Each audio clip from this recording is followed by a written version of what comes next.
Yes. Assalamualaikum warahmatullahi wabarakatuh and good evening to everyone. Today, me, Ahmad Prabu Yusuf Mahus, as well as my group members, Muhammad Lokman, and also we'll be presenting our slide, which is based on my essay, as the title goes, Are GMOs the solution to world hunger or a risk to human health? Next slide. So, meet my team members, we have Fakir, Lokman, and probably all three of us will be presenting today. Okay. Before we get into the main content, let's look at the table of contents. For the first content, we will be met with the introduction that will briefly explain what are GMOs. GMOs, also known as genetically modified organisms. The second one is a little bit deeper down into what exactly GMOs are and the examples that come with it. We also have some visual aid to help the viewers understand more about it. For the third slide, we have the global food challenges, which is the rising challenges that we face nowadays. For the fourth one, we will be talking about GMOs and its effect on crop yields, as well as its unlimited potential. The fifth slide, we will be talking about nutritional enhancements of GMOs that will fill our agri needs. And the sixth slide, we will be talking about its environmental resilience, which will be a huge benefit for the farmers that use GMOs. And the second one, which is the last benefit of GMOs, which is the economic benefits, which means more money for everyone. And on the next slide, we will start talking about its cons, which the first one is health concerns, particularly the allergies. The next one, we will be talking about its long-term health effects, which are more prevalent because the GMOs are still new, so we do not have any idea about its long-term health effects. Next slide. And for the third slide, we will be talking about its antibiotic resistance. The 11th one, we will be talking about socio-economics and ethical issues. And with that, we finish the cons of the GMOs. And for the 12th slide, we will be talking about its balanced approach, which we will be talking about how exactly to use GMOs correctly. Number 16, we will be talking about education and sustainability. And number 14 is the end of the slide, which we will be talking about its conclusion. So, for the introduction, we have been talking about GMOs. What are they exactly? GMOs, definition going by the dictionaries, are genetically modified organisms, which is includes plants, animals, as well as microorganisms whose genetic material has been altered using genetic engineering techniques. This is a fairly new technique that has only been discovered in the last maybe 20 years or so. This process allows scientists to modify DNA in ways that would not occur naturally to traditional breeding. For instance, a gene from one species can be inserted into another to introduce a specific trait, such as resistant to pests or improve the nutritional value, which we briefly touched on earlier. GMOs have sparked widespread debate in recent years, largely due to their increasing role in global agriculture and their potential to address one of the world's most pressing issues, food insecurity, which means we lack food for the rising population. While some praises GMOs for their promise in boosting crop yields and tackling malnutrition, others warn of unknown health effects and environmental risks. Next slide. So, to dive deeper, GMOs exactly. To put it simply, GMOs are changing one organism gene in order to create a new superior one. As you can see there, the RNA or DNA strand is changed so that it becomes more beneficial to the people who use it. For example, the indigo tomato is a tomato that is modified to be better than the original. How exactly is it better? It has twice the natural antioxidants of blueberries. It also has natural anti-inflammatory compounds, and it also has extended lifespan of cancer-prone mice. This added traits gives it more antioxidants, anti-inflammatory compounds, and extends lifespans, which is all beneficial, of course, to people who consume it. That's right. The main reason why we are focusing the research on GMOs is to tackle the global food challenge. What exactly is the global food challenge? Well, the global food challenge refers to the urgent and complex issue of how to produce enough safe, nutritious, and sustainable food to feed a rapidly growing population, expected to reach nearly 10 billion by 2050, while facing limited natural resources, environmental pressures, and the impacts of climate changes. As we can see through this graph right here, we are expected to have 9 billion population by 2050, which is actually twice the numbers that we have right now. We have right now around 7 billion. So while the population increase, our food resources doesn't. This means that we need to increase our food supply exponentially in order to sustain the population. There is a huge need for more efficient and resilient agriculture, and GMOs are created to solve this very problem. That's right. Okay. The first benefit that directly tackles the previous challenges of rising food challenges is that GMOs have better crop yields than natural organisms. GMOs can help meet this demand by creating crop varieties that yield more food per acre. For example, scientists can modify crops to produce larger fruits, more seeds, or grow faster, directly addressing the issues of supply. This also means that we need to use less land to produce more food, which is exactly what we are looking for in order to sustain our growing population. Studies have shown that GMO crop yields are better in terms of not only what I mentioned earlier, which is more crops in smaller area. It also has reduced emissions.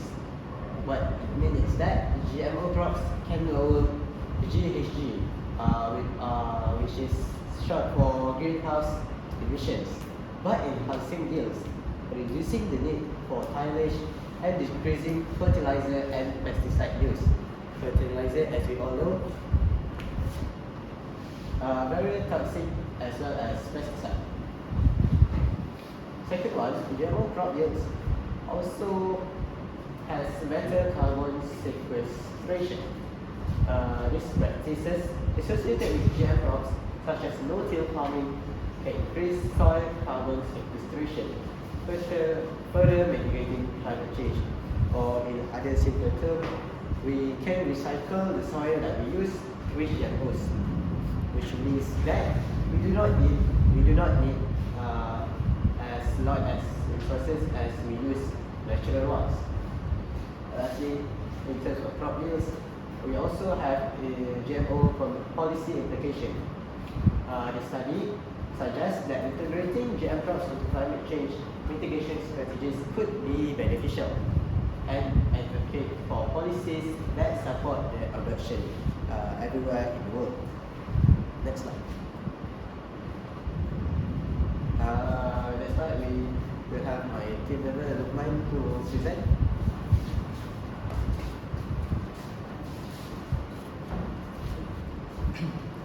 Assalamualaikum and good morning to everyone. My name is Muhammad Manakir bin Azmi, as a team member of Farabi and also Wafi, and also Fitr.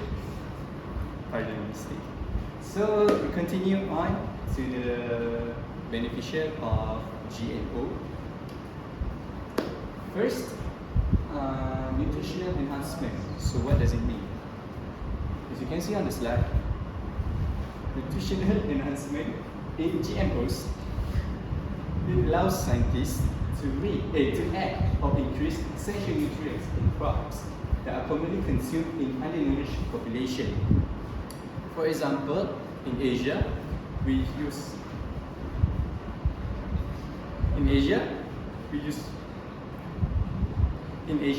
use rice as our daily meal. So scientists further add some innovation into the meal known as the golden rice. So what is golden rice? Golden rice is actually fortified with beta carotene, a precursor to vitamin A, and have already been allowed to use in several countries. So golden rice, scientists, we know that rice is lack of vitamin A. So with this GMO product, scientists further add more vitamin A into the rice, known as golden rice. So when we lack of vitamin A, it causes blindness and also weaken the immune system. So for Asian, it definitely helps us a lot. So furthermore, it improves public health. With responsible use, significant difference can be made. We know that GMOs is newly used in the global food source. So with a precautionary step and responsible use, it can help improve the public health, especially ones who consume rice the most. Next slide, please. Next is environmental resilience. So it is a solution for the harsh environment. As you can see here, this is one of the products of GMO known as BT corn. So, as a matter of fact, GMOs is widely used in United States of America. So this is the graph showing the usage of BT corn in 13 United States, in US states, and we can see the increasing use of the BT corn, the division of BT corn. So what can we conclude from this graph only? It shows that BT corn has significant impact to the consumers. So to further elaborate what is environmental resilience in the GMOs, it is genetically engineered crops, so resistant to drought, salinity or flooding, making agriculture more viable in areas where climate change has disrupted traditional farming practices. We know that farming has a lot of complications. For example, when it is flooding, the farmers have to think about how to prevent the flood from disrupting their crops and their yields. So by using the BT corn or GMOs, it can help prevent that. So for example, pest-resistant GMOs such as BT corn can reduce the need for chemical pesticide. So the scientists add some pest-resistant into the BT corn. So it does not only help environmental resilience, it also helps the farmers to reduce the cost for buying more pest-resistant to their crops. So BT corn suffers significantly less damage from target pests. This leads to higher and more consistent yields even during the high pest pressure years. So even if there are many pests during the season, the help of the GMO, for example BT corn, can help the farmers to worry less about their product being disrupted, being destroyed by the pests, or also natural disaster. Next slide, please. Last but not least, the benefits of GMO is, as I said earlier, it benefits in economical way. So it reduces crop loss and lower pesticide usage, leads to a decreased production cost. So I also put some graph here, which GMOs can be engineered to produce higher yields, meaning farmers can harvest more crops from the same land. This can lead to a lower production cost per unit. Those production costs per unit of a crop, as the overall cost is spread across a large quantity. As you can see here, the first country that benefits in this aspect is USA, because as I mentioned earlier, USA is the country that is widely used, widely for GMOs. And the second is India, because we know India has a lot of land and farmers. So what does this mean? Economical benefit means in GMO. So it increases yield. One of the ways GMOs can reduce costs, which means more crops can be harvested from the same land. This then offset any increased input costs associated with the GMO seeds and technology. Furthermore, it reduces needs for pesticide. Some GMOs are engineered to be resistant to specific pests or herbicides, allowing farmers to use fewer or even eliminate these inputs. For example, the BT corn earlier. This can help significantly reduce the cost of these chemicals, which can be a substantial expenses for the farmers. We know farmers have low cost of living. So with the help of GMO, it can somehow being beneficial for them to use their money to buy some chemical pesticide or chemical herbicides to help their crops with a higher production, higher quality. So that is the benefits. Those are the benefits of GMOs. Next slide, please. So everything has its pros and cons, including the GMOs. So first and foremost, the cons of GMOs is health concerns, which is allergy. One of the critiques GMOs receive because of its health implication have not been fully explored. As Farani mentioned earlier, GMOs has been widely known in the global for 20 years, so it does not reach the average lifespan of a human. So there are more, we expected more concerns to the human who consumes GMO. So first and foremost, allergy. Unexpected allergic reaction. Foreign genes being introduced into the common food. So this inevitably introduced new allergens in the chemical of the food. So there was a case regarding the health concerns of allergy. So GMOs, scientists transferring a foreign gene from Brazil nuts into soybeans. So this caused allergic response to people sensitive to nuts. People who have allergic to nuts. This further increased the worry of people who wants to get to know GMOs. So the precaution steps people have to raise awareness, even though GMO never made it to the market. People who have certain allergies have to know about the potential risk of first-species genetic modification.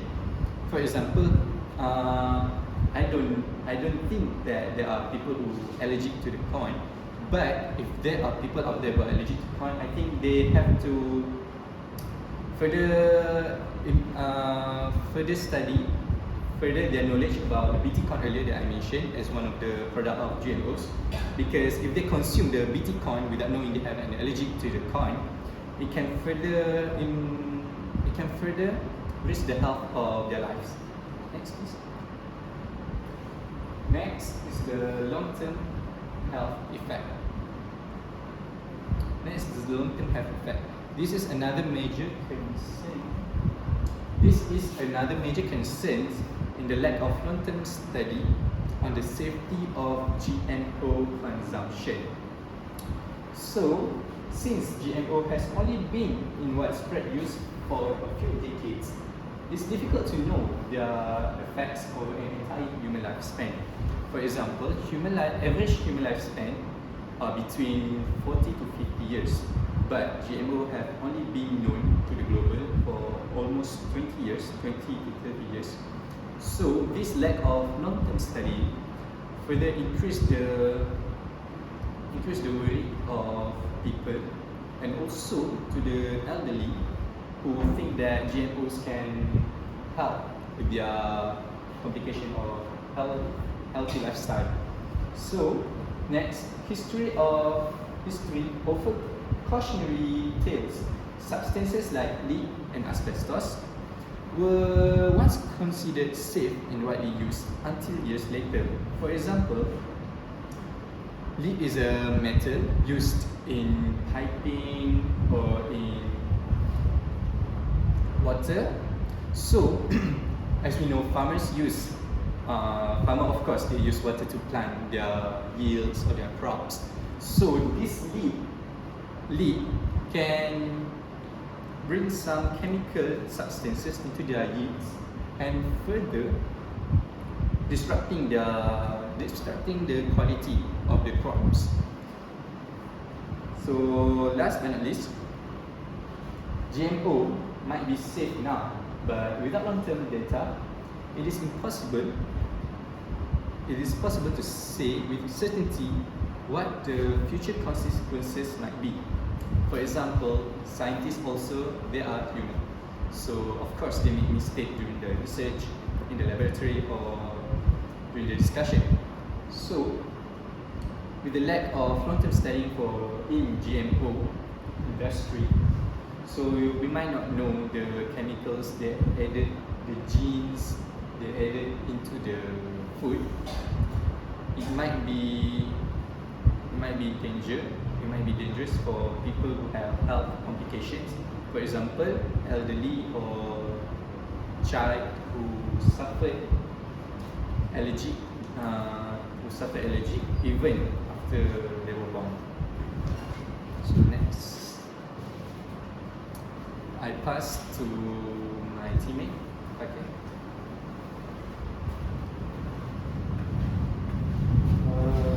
Okay, Assalamualaikum. My name is Fakir Ahmad.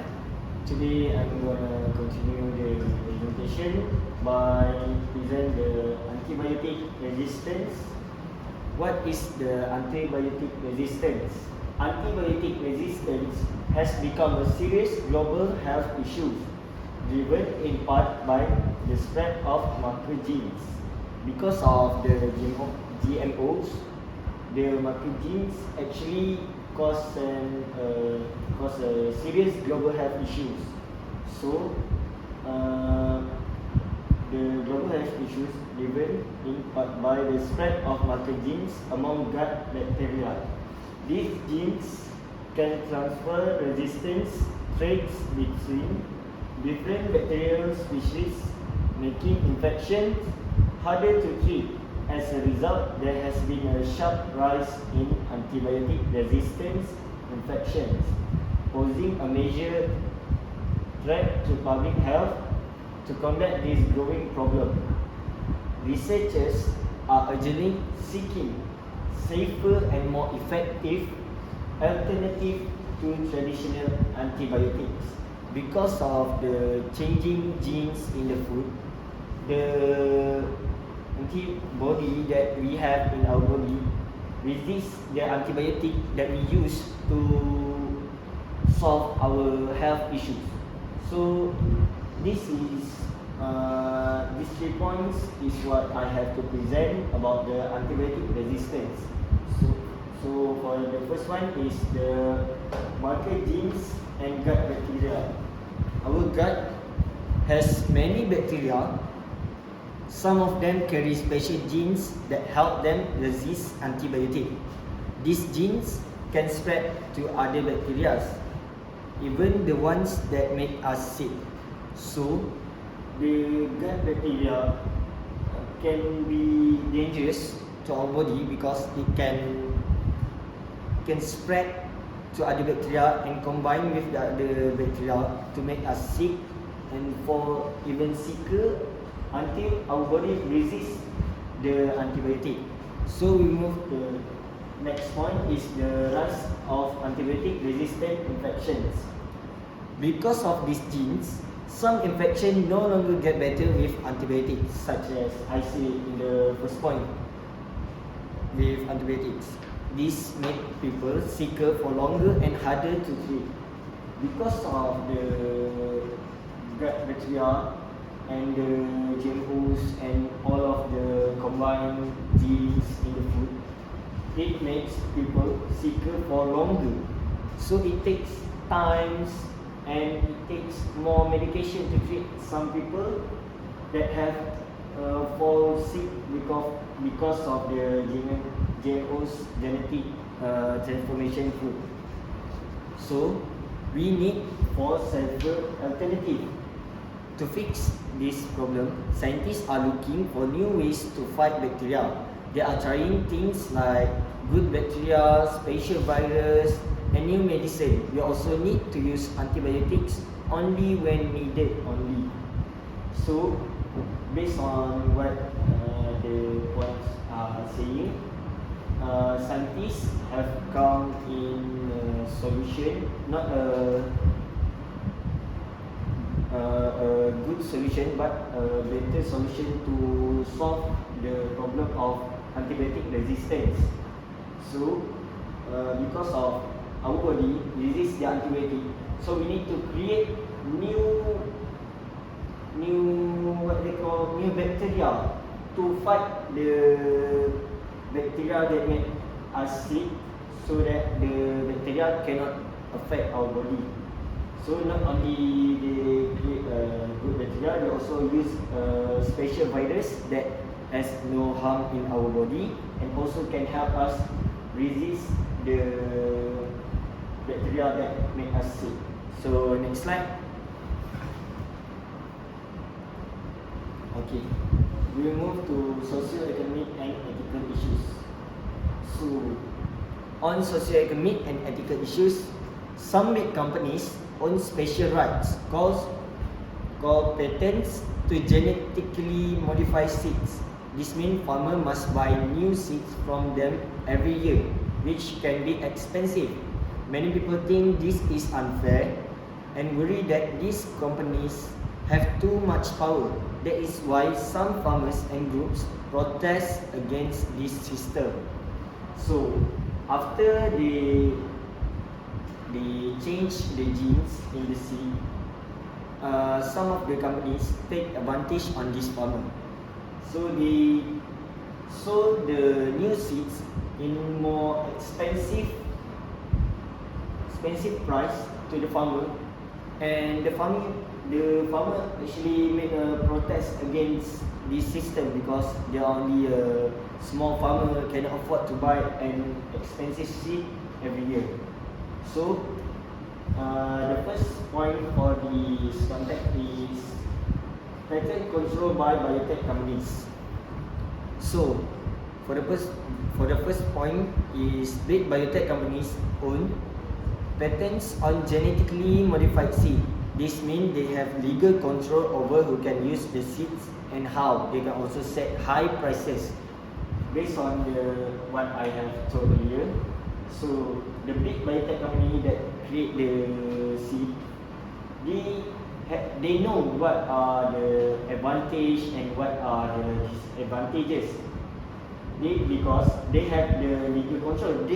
They are the one who create the seed, so they know how to use the seed, how they can use the seed. So they also set the seed in high prices.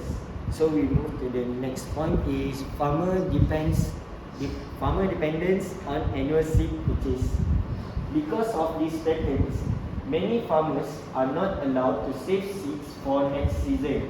They must buy new seeds every year, which can be very expensive and stressful. Yeah, because of the farmers' economic situation, maybe they cannot afford to buy the seed every year. Maybe the seed that left over can use up for more than a year and a half, maybe.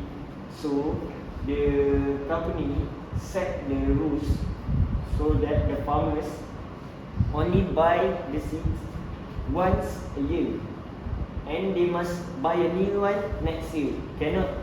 They cannot use the same seed for the next year. I don't know why, maybe because of the gene expired, maybe. So last point for this slide is visual protest or news headline collage. Show a collage of protest photos, farmers holding signs and new headlines about seed patents of farmers' right.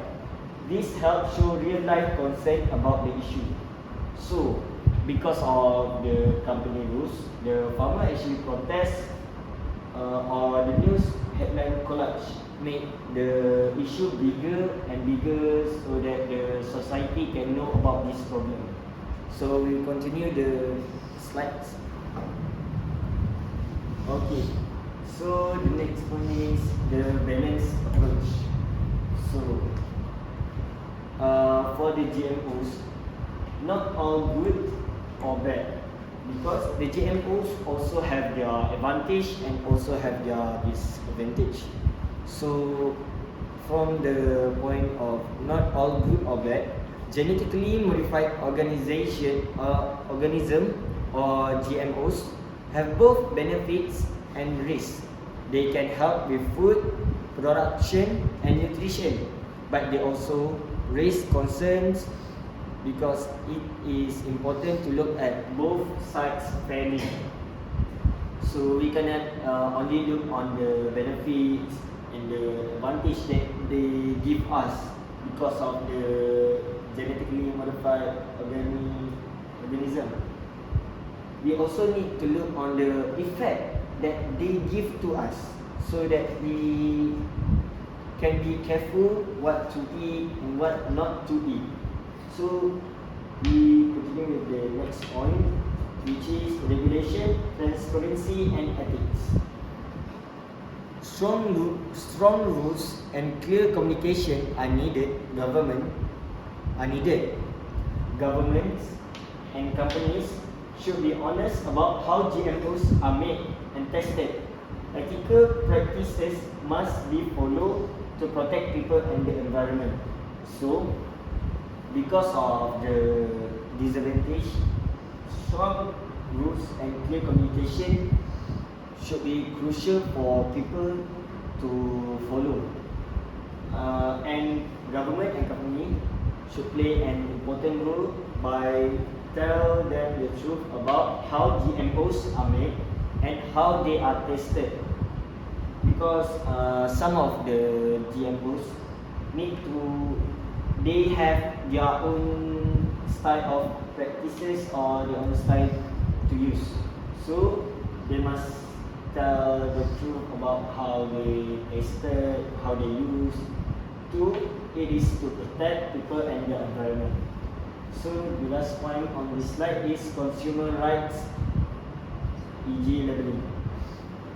So for this point, people have the right to know what's in their food. Clear labels and GMO products help consumers make informed choices. So based on the consumer rights point, when we sell the food, we often look at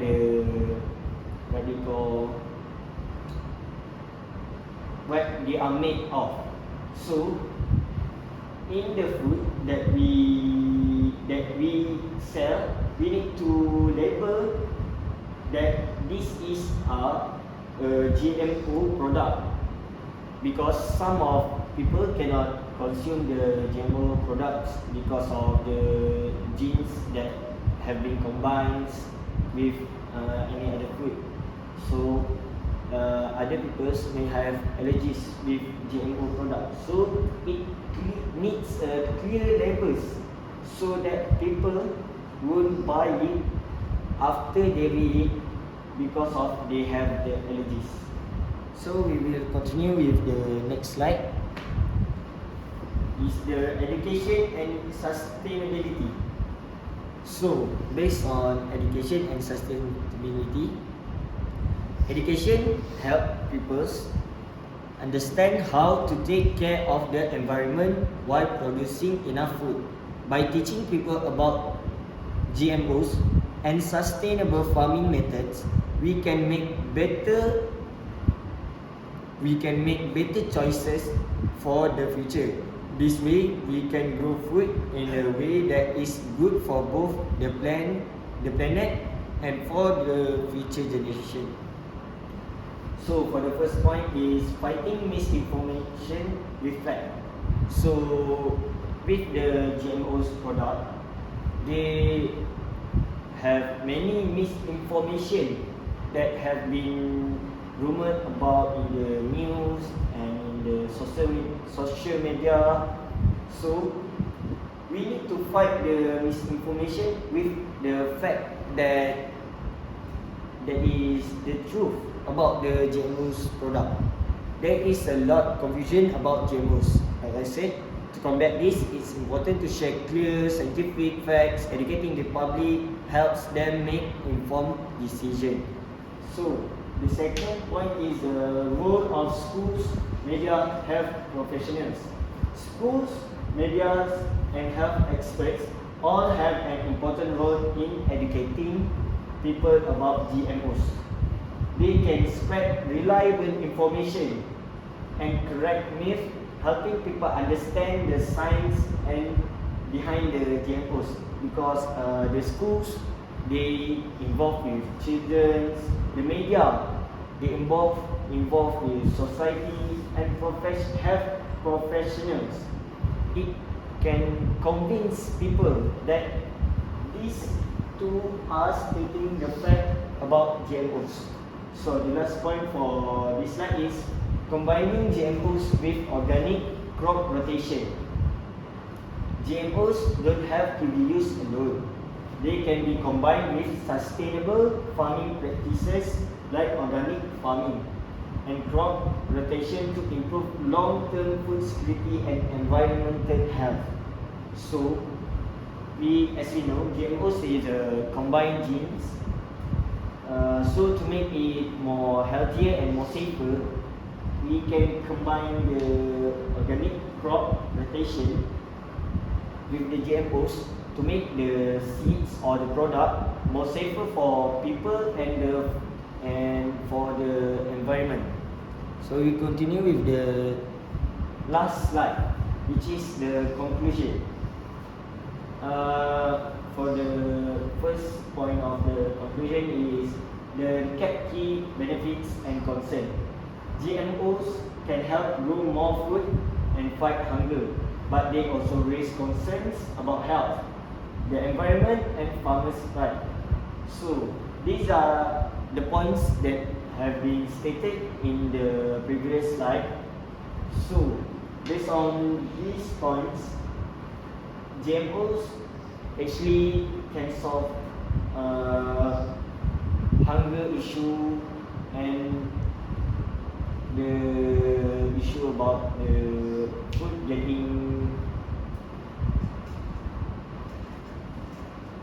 what we call getting more cut off because of the population keep increasing. So but the GMOs also raise concerns about health, the environment, and the farmers' rights. Because of this, these slides are made to shows that although they have their disadvantages, we also have the solution to solve the disadvantages that have been stated because of the GMOs. So we continue with the next point. Emphasize need for balance and responsibility. We need to use GMOs wisely. That means following rules, being honest, and thinking about people and the planet. So, basically, what I have presented just now is about how to use GMO wisely and about the people around the GMOs. They need to follow rules, they need to be honest, and they need to think about the people and the planet that use GMOs. So for the last point of this slide and this presentation is the final thought. With knowledge and care, GMOs can be allies in global food security. Based on this sentence, I need you to think deeply about the GMOs, because based on this sentence, with knowledge and care, GMO actually can be our allies in solving the global food security and global food problems. So that's all from me. We will continue with the Q&A session. Anyone have questions? I have a question to ask. Yes, come closer. So, why are there still people that don't believe in the benefit of GMO? That's because maybe the government or the health professional, such as I said in the slide, the government and the health professional needs more effort to spread the awareness and the benefits of the GMOs, so that people will trust GMOs to use their product, and it also can help people to solve their food problem, their lack of food at home. So the government plays a crucial role to spread the benefit to the people. So is that answer your question? Yes, thank you so much. I will give to my partner Farabi to answer another question. So do you guys have any question regarding GMOs, also known as genetically modified organism? I have questions. Okay, go. So basically, the GMOs actually helps us to prevent the food problems, right? Yes. So, what do you think? Do you think the GMO actually can solve the lack of food problems, or Yes. do you also need to think about it? Yes, that is a very good question, my friend. I think your question is very valid. I think that GMOs are not only the solution, but it is the only viable solution to tackle the rising population, because it's not like we can go to Mars and get the land to grow our crops there. So there is no other way other than to increase our crop yields, which is by genetically modifying our crops. We have been doing this for years actually. It is not GMOs, but actually crossbreeding, which is we breed certain plant with others in order to create a more sustainable and nutritious one. For example, do you know that actually watermelon used to be very small, and when we crossbreed it with other plants, we make it so that it can become as large as a basketball nowadays. So that way it can feed more people while also taking less space. I think with that example, it shows how GMOs are the only solution to the a rising population. So with that, I will call upon my other teammate, Ahmad Umar, to answer any other questions that you have. Good one. So, any more questions to ask? Okay, I have my Yes, please. last question. Alright. So, let's see. is it even possible if one day Yes. all the natural food is replaced by the GMO's food? Interesting. So, to answer that question, yeah, in my opinion, I think it will be possible to what in the future we only have GMO's food in global food consumption, because as we know right now 2025 GMO has only been known to certain countries across the globe, but the usage of GMO's product have been known for its benefits.